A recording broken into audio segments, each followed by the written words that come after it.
Now, wow, in the previous slide, I told you about outsourcing. So, as I said, iPhone's technology is from US, from California, but iPhones are assembled and made in China and in Philippines. This is called outsourcing. So, when the is of some other place, but we want the production is to be done by an outer agency so that the cost is reduced. Now if American labor is used to make iPhone, the cost of iPhone will increase many times because you have to pay more to an American worker as compared to a Chinese or an Indian worker. So outsourcing is a kind of a technique in which the work is given to an outer agency. Okay, like if I know how to make papad and I call somebody else, my help or somebody, and give them everything. Okay, take this material, take this material, this is how it is to be made, go to your home and make it. So I'll pay her 100 rupees and I'll get it made by her.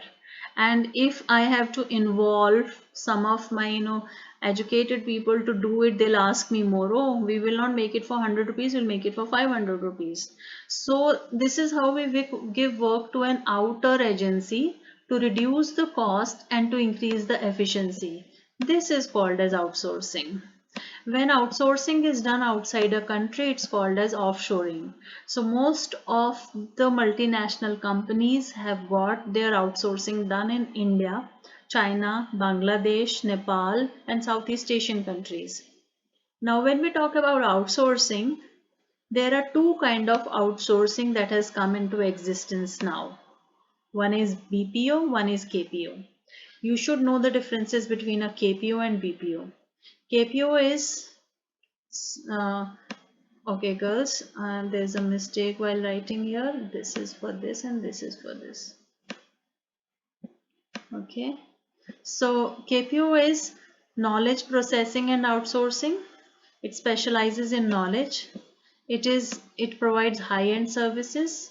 It expertise in knowledge areas. People are very qualified, and target is value addition. And a lot of R&D work is done like banking. It's KPO. What is a business processing outsourcing? It needs good communication skills. It is low end service as compared. Their expert is in process. They're not so qualified and they just think about cost benefit, not about value, like customer support service or call center. Now I'll tell you this with a very simple example. If you have missed your flight, you're going somewhere by Indigo and you've missed your flight and you want to talk to somebody to find out about it. You are on the way and you think that only 10 minutes are left and you will not be able to reach airport and you're going to miss it. You want to call somebody. So when you call the call center of Indigo, the helpline, it will reach to BPO. So just imagine in a BPO, somebody picks your call and says, "Hi, ma'am. They will be knowing your name because your phone number will be registered." So you'll say, "Hi, so and so. How can I help you?" So you'll say, I'm going to miss my flight. This, that, this, that." So they'll quickly check. Okay, yes, ma'am. You will miss your flight. Next flight you will be getting it after 3 hours. So, but these people who are taking the call, they just have limited knowledge that your next flight is this. Now they don't know the reason why there is a problem in the flight, why what can else be done, where can you get connecting flight. So they will not be having knowledge of flight system itself. They will just have a computer knowledge of the timing of the flights. Now, then they have expert only in the process of flying, the timing. Rest they don't know anything. They don't know about planes. They don't know about how it works. They just know about the timing of the flights. They are not so qualified. They are just given a little bit training how to see the timing and how to communicate. If they don't have any information, they will just say that, "Sorry, ma'am, I don't have any information about it." But they'll not talk extra about it. They have to just take benefit out of your conversation so that they can sell you the best thing. They are generally called as call centers. Now I'll talk about KPO. In KPO, you have bought a car. Now you don't know, you're facing some problem in your car. Now you won't call a call center and say that my car is not working, how do I go about this? You will take it to the place or showroom or a workshop, and then you will go there that see there is a manufacturing defect, I think, check it. So then they will start, they'll open it up. Now there the engineer knows what is where. They provide you high-end services. They'll say, okay, there is a this default, this. They know everything. They are highly qualified. They don't want to lose the customer. They want every customer to give their feedback that I have bought Kia and Kia is a nice car. So they talk about value addition. Okay, so there's a continuous R&D going on in this. The banking comes under this, legal services come under this. So I hope you have understood what is a KPO and BPO here.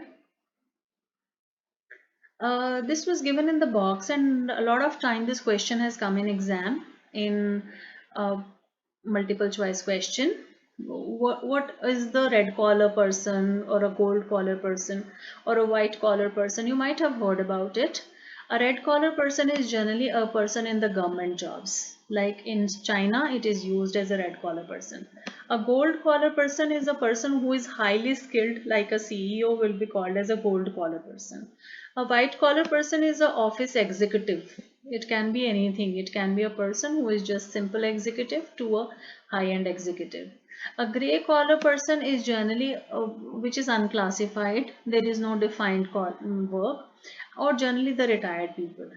Blue collar person are generally these laborers. The labor work is called as blue collar work. Pink collar work generally denotes women's sector, especially nurses or the waitresses or anything, but sometimes men also. But pink collar is mainly for women. So, and this will be coming in high. This is highly skilled gold collar work. Doctor will come in highly skilled gold collar work. So I hope this is clear here.